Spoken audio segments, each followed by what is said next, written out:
我ら260万の全関東労働者は2月1日午前0時を切って全国一斉にゼネストに突入し断固として戦うことを宣言する。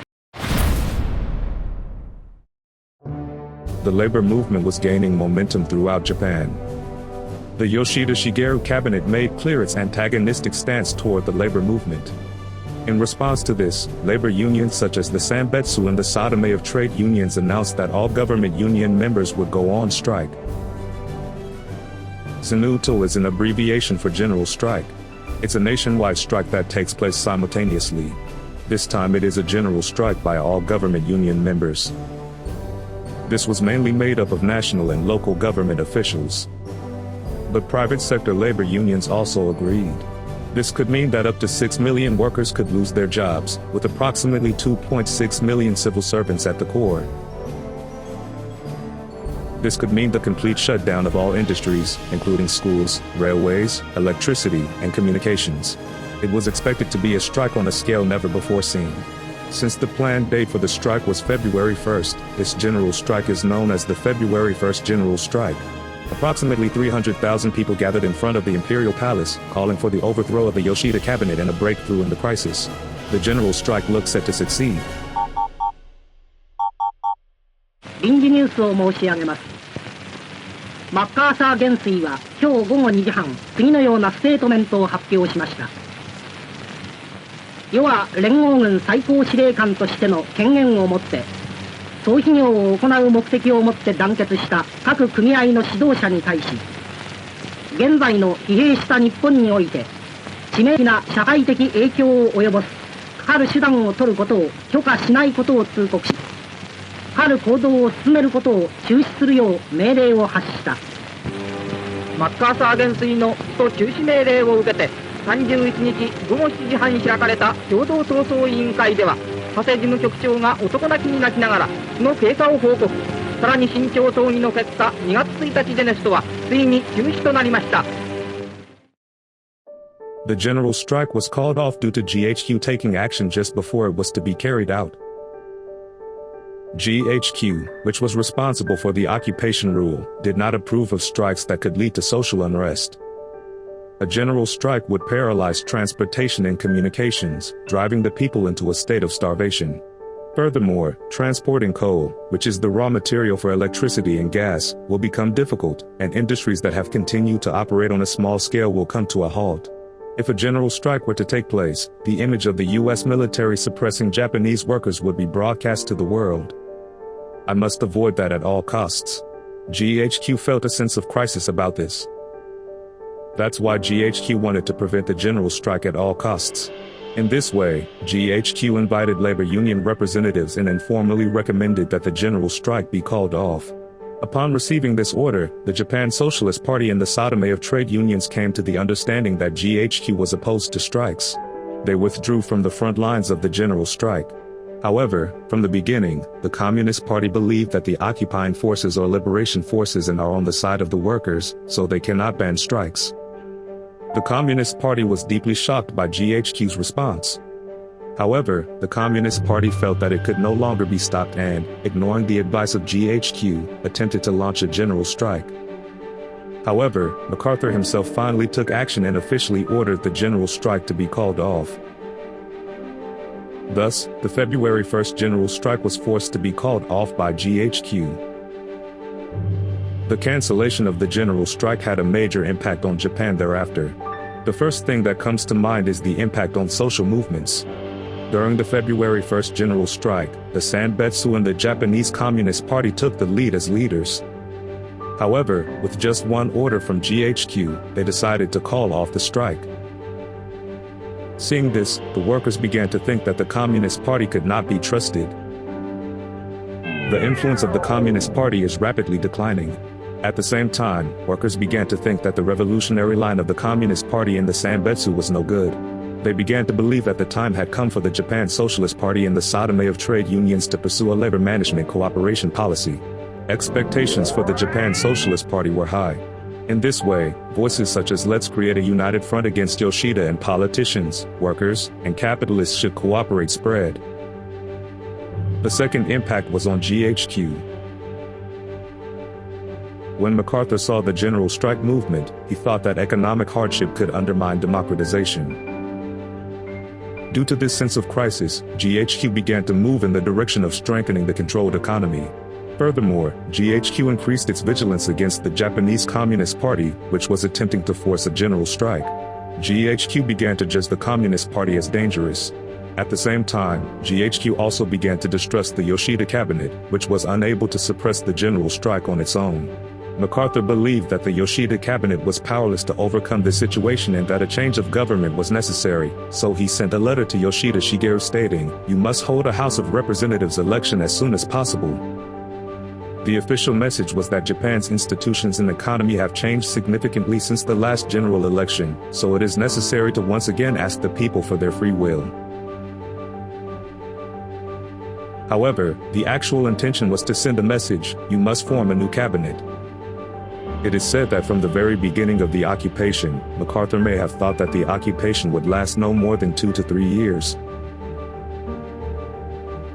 At the time, the U.S. was scheduled to hold a presidential election the following year. MacArthur wanted to run in the election on the back of his achievements in occupying Japan. With these considerations in mind, MacArthur began to move towards completing occupation rule of Japan.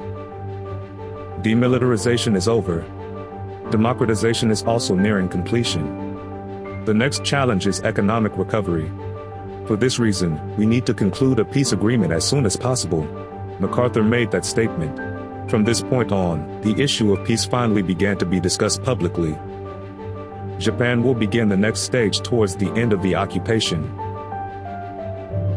In this situation, where the occupation rules seemed to have taken a step further, GHQ ordered the holding of a general election. As a result, political parties will once again begin to reorganize in preparation for the election. First, the Liberal Party split into two major groups. One is a group centered around Shigeru Yoshida. The other is a group centered around Hitoshi Yoshida, who is dissatisfied with Yoshida. Similarly, the Progressive Party split into a group of veteran lawmakers centered around Shigeru Kijiro and a group of mid-level and younger lawmakers led by Takeru Inukai. In the first place, the Progressive Party had many candidates who were recommended in the wartime Yokusan elections. That's why the Progressive Party was seen by the public as the most right-wing political party. Mid-level and young lawmakers felt strongly that this image had to be dispelled. Amid the growing labor movement, they were feeling a growing sense of crisis about the election. Therefore, a veteran group within the Progressive Party argued that the Liberal Party and the Conservative Party should merge. On the other hand, a conflict was emerging among the mid-level and younger groups who believed that we should take a step to the left and form a coalition with the Japan Socialist Party. Amidst this conflict, the mid-level and younger groups promoted President Shigeru Kijiro to chief advisor, seizing control within the party. In order to dispel the image of being pro-government politicians, they dissolved the Japan Progressive Party and formed the New Democratic Party. The new party is positioned as a centrist party, aiming to the left of the Liberal Party and to the right of the Japan Socialist Party. A group within the Liberal Party led by Hitoshi Yoshida took notice of this movement. At this point, they joined the Democratic Party. However, shortly afterwards, key figures such as Takeru Inukai were purged from public office, leaving the Democratic Party in an unstable position going into the election campaign. In addition, the small, centrist parties, the Cooperative Democratic Party and the People's Party, merged to form the National Cooperative Party. In this way, the political landscape was dramatically redrawn. As a result of the general election, the Japan Socialist Party became the largest party. The background to this was a change in public opinion, with people who had become disappointed with the Communist Party after the cancellation of the February 1st general strike placing their hopes in the Japan Socialist Party. At that time, GHQ wanted to push forward with reforms in Japan. However, GHQ felt that being as radical as the Communist Party would be problematic. However, GHQ also believed that a conservative party like the Liberal Party was undesirable. GHQ was also very pleased with the results of this election, in which the Japan Socialist Party, which advocated a moderate reform policy, came in first place. However, even though the Japan Socialist Party became the largest party, its number of seats was equal to that of the Liberal Party and the Democratic Party. It is not a situation where one party has an overwhelming advantage. For example, the Liberal Party and the Democratic Party combined would hold more than half of the seats.